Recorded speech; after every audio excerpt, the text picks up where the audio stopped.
after an incredible wedding in Tropea.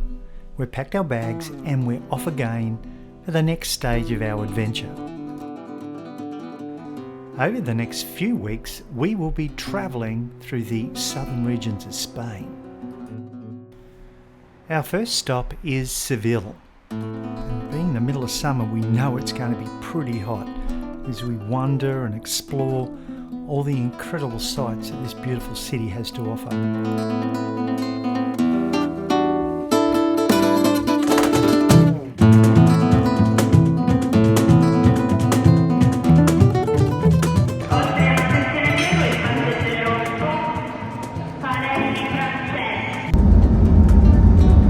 Today we've got a short stopover in Rome and then we're off to Madrid to start our adventure in the stunning Andalusia region of southern Spain.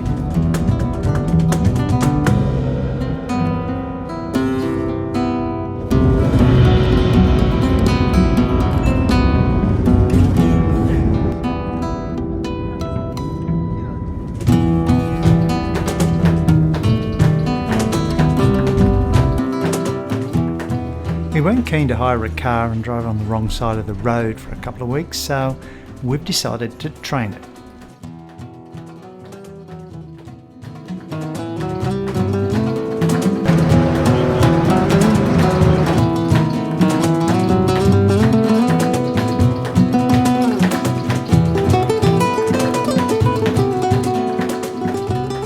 And before you know it, we're in Seville.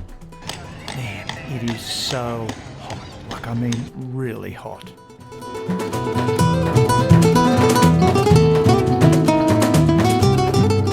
We check in at the Hotel Posada del Acero, and it's got this lovely understated charm.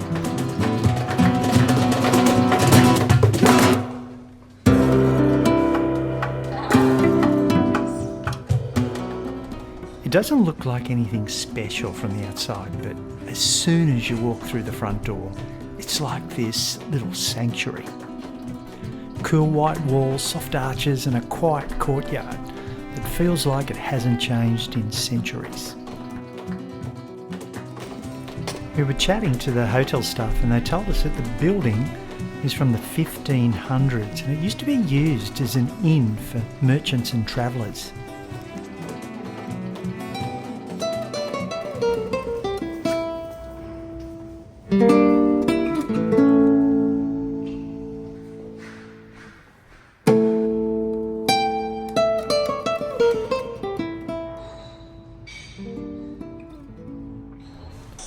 Right in the middle of Old Town Seville is the cathedral.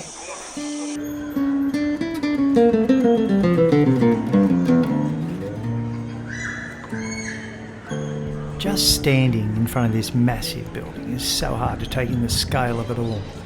The facade is something else. Every corner is covered in intricate carvings, the stone darkened by centuries of sun and rain. It's one of those buildings that almost feels alive with history. It's the largest Gothic cathedral in the world and was built on the site of a former mosque. Construction was started in the early 1400s and it took over a century to complete. Standing here and looking up at the Giralda Tower, it's easy to feel small in the best kind of way. We don't need to go inside to feel the weight of history here. Sometimes just being near a place like this is enough. A few streets later, we arrive at the Real Alcázar, and even before we step through the gates, we can tell it's something special. Inside, it's like a dream. Moorish arches, tiled walls that seem to go on forever, and courtyards where time feels like it moves just a little bit slower.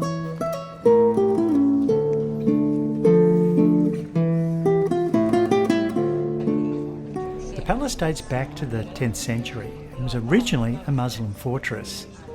Over the centuries it evolved with layers of Islamic, Gothic, Renaissance and Baroque design, each ruler adding their own touch.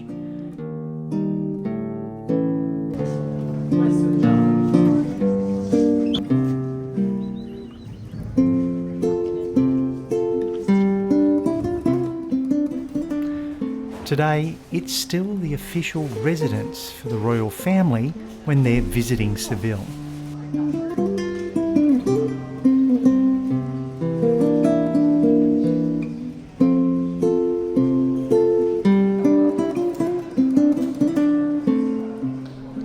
We take our time just wandering through room after room, marvelling at the craftsmanship.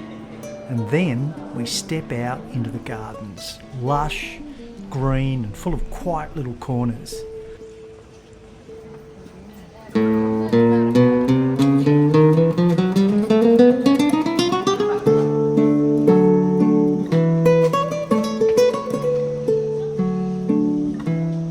There's even a few peacocks that just stroll past you like they own the place.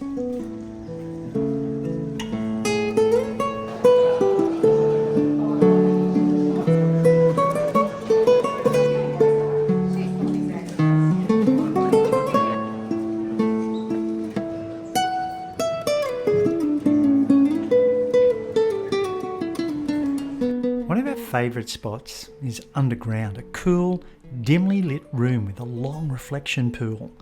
The ceiling arches above, mirrored perfectly in the still water.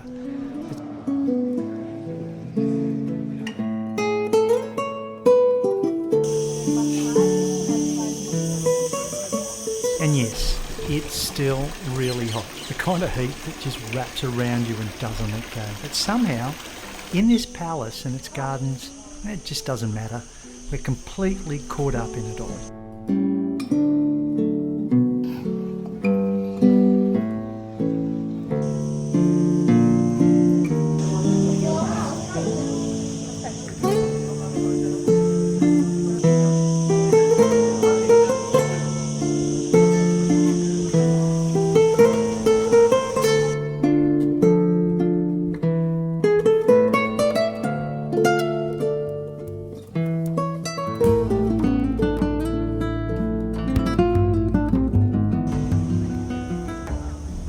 After visiting the Real Alcázar, we grab a hop-on hop-off bus for a quick tour around the city.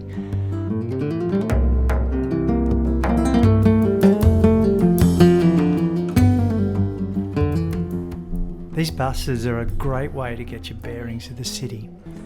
We pass through wide boulevards, leafy streets and spot some of Seville's most iconic buildings from up top. Me entra miedo, a veces pienso en ti, me trae la ilusión que quiero, que puedo seguir mi camino.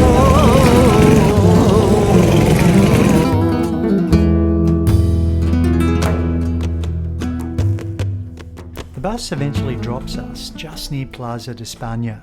And as soon as we see it, we're in awe. It's grand, dramatic, and somehow still feels welcoming.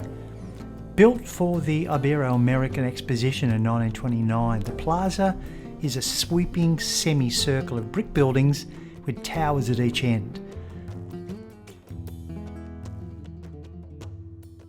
It also has a canal that runs through it, crossed by beautiful little bridges, and it instantly reminds us of Venice.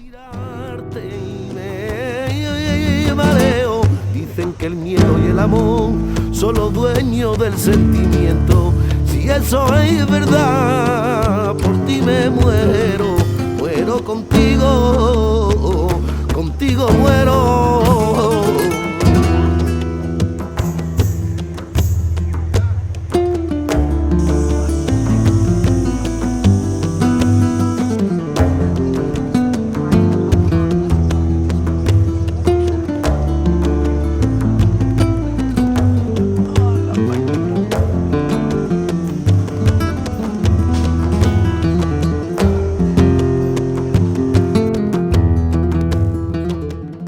Take some time to just stroll around, taking in the details, the colourful ceramic tiles, the sound of the water splashing in the fountains, and the open space filled with people simply enjoying the late afternoon.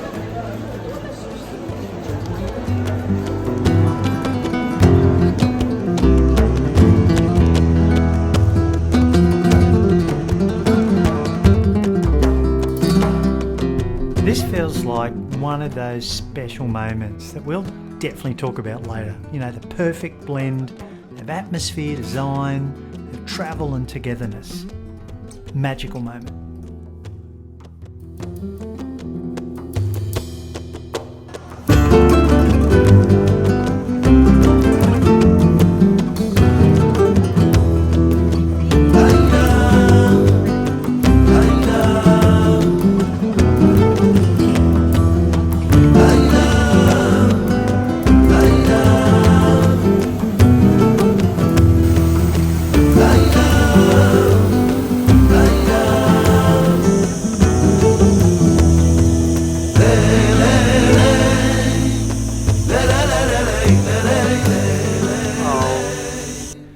This time of the year, the sun sets quite late, generally around 9:30.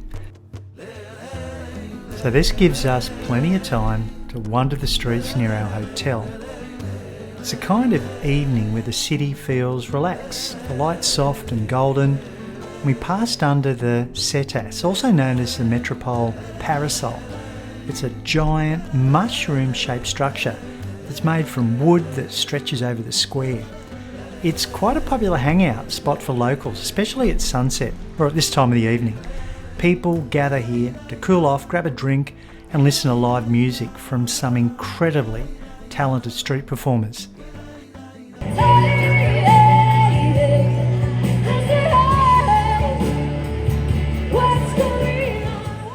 There's this really nice energy in the air, like everyone's just soaking up the last bit of the day. And of course, we couldn't resist trying out the local Starbucks, just to see how the Spanish flat white compares.